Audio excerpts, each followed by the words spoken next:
আজকে পাড়ায় মহল্লায় জেলায় জেলায় প্রত্যেকটি জায়গায় আপনার বিরুদ্ধে মানুষ বিক্ষুব্ধ তীব্র প্রতিক্রিয়া দেখাচ্ছে। কেউ কালো কাপড় বেঁধে মিছিল করছে, কেউ ঝাড়ু মিছিল করছে। কেন? আপনি তো ইসলামের নামে রাজনীতি করেন, আপনি শিক্ষিত লোক, ডাক্তার, তাহলে আপনার ধারণারাই আপনি কোন দেশে ইসলামী রাজনীতি করছেন? এখন ইসলাম যেটা সবচাইতে ঘৃণা করে যে বিষয়টি, সেটা হচ্ছে মুনাফিকি আর হলো মিথ্যা। এই দুটাকে ইসলাম ঘৃণা করে। কখনোই এটা ইসলাম প্রশ্রয় দেয় না, বরং ইসলামের আবির্ভাব হয়েছে রাসূলুল্লাহ সাল্লাল্লাহু সাল্লামের তার মাধ্যমে, সেটা ইনসাফ প্রতিষ্ঠা করার জন্য, ভণ্ডামির বিরুদ্ধে, অনাচারের বিরুদ্ধে, অসত্যের বিরুদ্ধে, অন্যায়ের বিরুদ্ধে ইসলামের পতাকা সেই মরুভূমির একজন মহামানব তিনি সেখান থেকে প্রচার করেছেন। আর আপনারা যে আপনাদের জন্ম দিল আপনাদের রাজনীতির, ৭১-এ আপনাদের ভূমিকার কারণে আপনারা এই দেশের নাগরিকত্ব পাননি। আপনাদের অনেক নেতা, আপনারা ছিলেন একেবারে অচ্যুত একটি বিষয়। এদেশের মহান সেই মুক্তিযোদ্ধা যিনি স্বাধীনতার ঘোষণা দিয়েছেন, তিনি ৭ই নভেম্বরে ক্ষমতায় আসার পরে আপনারা আস্তে আস্তে রাজনীতি করার সুযোগ পেলেন।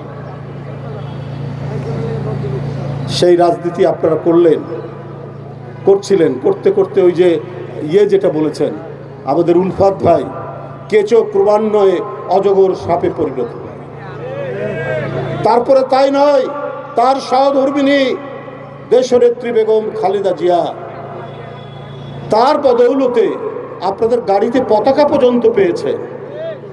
তারপরে কত অকৃতজ্ঞ, প্রতিদিন বিএনপির চেয়ারম্যান জনাব তারেক রহমানের বিরুদ্ধে বিষোদ্গার করছেন, অশোভন কথা বলছেন, বাজে কথা বলছেন এবং অত্যন্ত বিরূপ সমালোচনা করছেন। রাজনীতিতে সমালোচনা পরস্পর থাকতে পারে, গণতন্ত্রে স্বীকৃত, কিন্তু আপনারা যেটা করেন সেটা করেন হচ্ছে চরম ধরনের কুৎসামূলক কথাবার্তা আপনারা বলছেন এবং এইটা বলে ফায়দা লোটার চেষ্টা করছেন। এখন আসল জায়গা টার্গেট করেছেন স্বাধীনতার ঘোষণা। ভাই, এই স্বাধীনতায় তো আপনারা বিশ্বাসই করেন না। স্বাধীনতার ঘোষণা নিয়ে আপনি কথা বলছেন, যে ব্যক্তিটি নিজের বই লিখেছেন সেই বইয়ের মধ্যে বলছেন যে প্রথম উই রিভোল্ট বলে যিনি স্বাধীনতার ঘোষণা দিলেন তিনি হলেন জিয়াউর রহমান। কর্নেল অলি সাহেবের বইয়ে লেখা আছে, আপনারা পড়ে দেখতে পাবেন, এখনো বাজারে দোকানে পাওয়া যায়।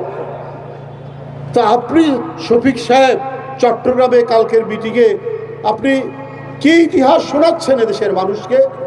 আমরা কিছুদিন 15-16 বছর শেখ হাসিনার ইতিহাস দেখলাম, বই থেকে ফজলুল হক সাহেবের ইতিহাস নেই, হোসেন শহীদ সারওয়ারদের ইতিহাস নেই, মৌলানা ভাসানীর ইতিহাস নেই, জিয়াউর রহমানের ইতিহাস মুছে ফেলে দেওয়া হলো। শুধু বাপের ইতিহাস থাকবে আর শেখ পরিবারের ইতিহাস থাকবে, এইভাবে ইতিহাস বই রচনা করা হলো। এখন শফিক সাহেবরা আরেকটা বয়ান রচনা করার চেষ্টা করছেন, তাদের মতো করে কি আবার নতুন কোনো ইতিহাস রচনা করবেন কিনা আমরা তো সেই আলামত দেখতে পাচ্ছি। আমি বলেছি আজকেও যে হয়তো কয়েকদিন পর, আজকে যদি মুক্তিযুদ্ধের ঘোষণা নিয়ে এই কথা বলতে পারেন শফিক সাহেব, কয়েকদিন পর বলবেন যে স্বাধীনতার মূল ঘোষণাই দিয়েছিল গোলাম আজম সাহেব। বলতে পারেন, বলা যায় না, আপনারা এটা বলতে পারেন। আবার বলতে পারেন জামাতের লোকরা যে অমুক সেক্টরের সেক্টর কমান্ডার ছিল ডাক্তার শফিক সাহেব।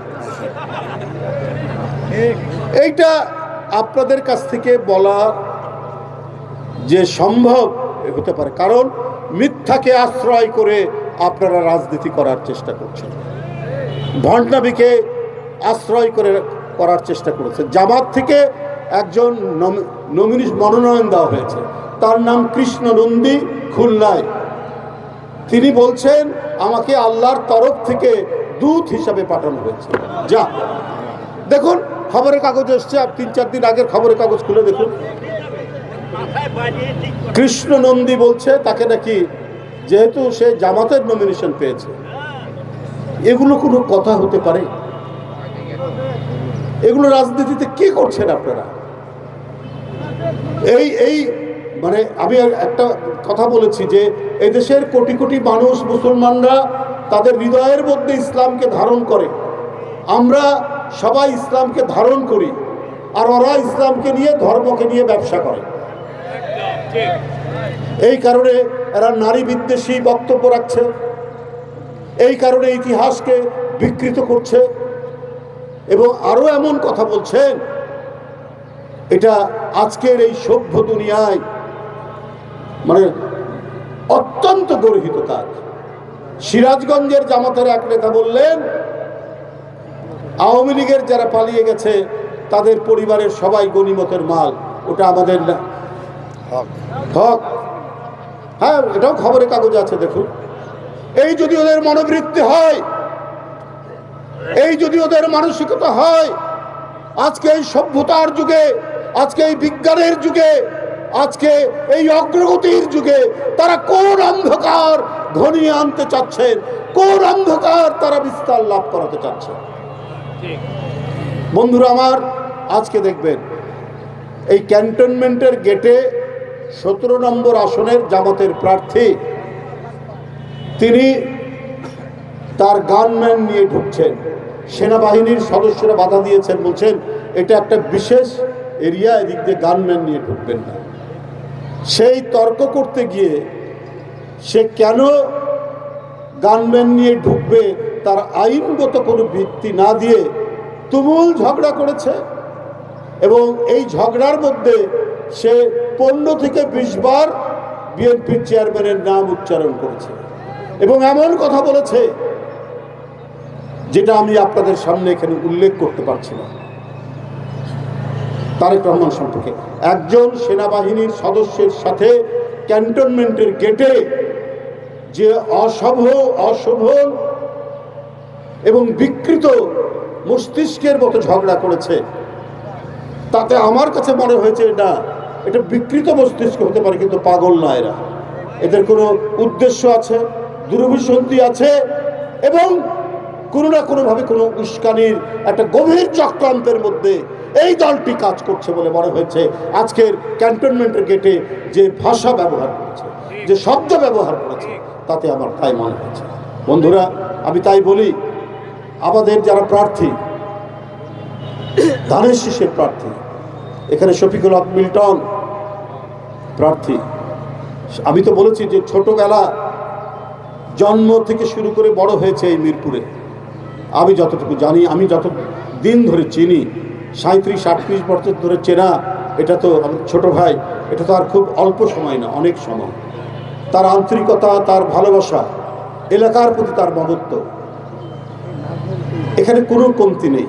একটু এবং অপেক্ষাকৃত তরুণ, যে এলাকার পথ ঘাট গলি সমস্ত কিছু তার মুখস্থ,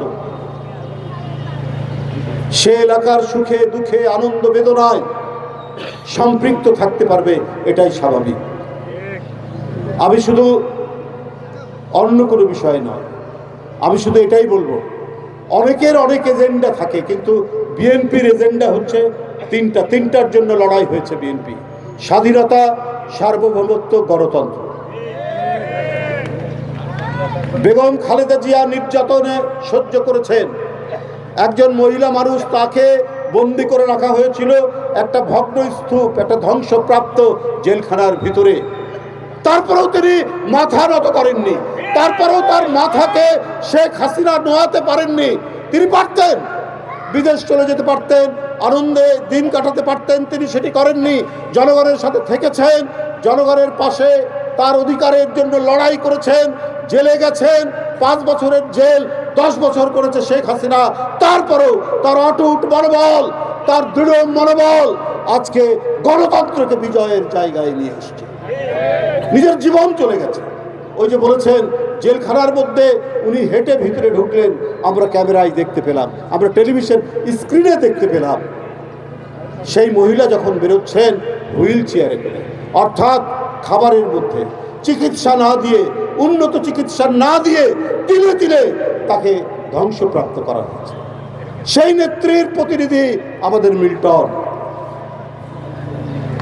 যিনি এদেশের স্বাধীনতার ঘোষণা দিয়েছেন, তার প্রতিনিধি মিল্টন, জাতীয়তাবাদের প্রতিনিধি মিল্টন, স্বাধীনতার প্রতিনিধি মিল্টন, গণতন্ত্রের প্রতিনিধি মিল্টন।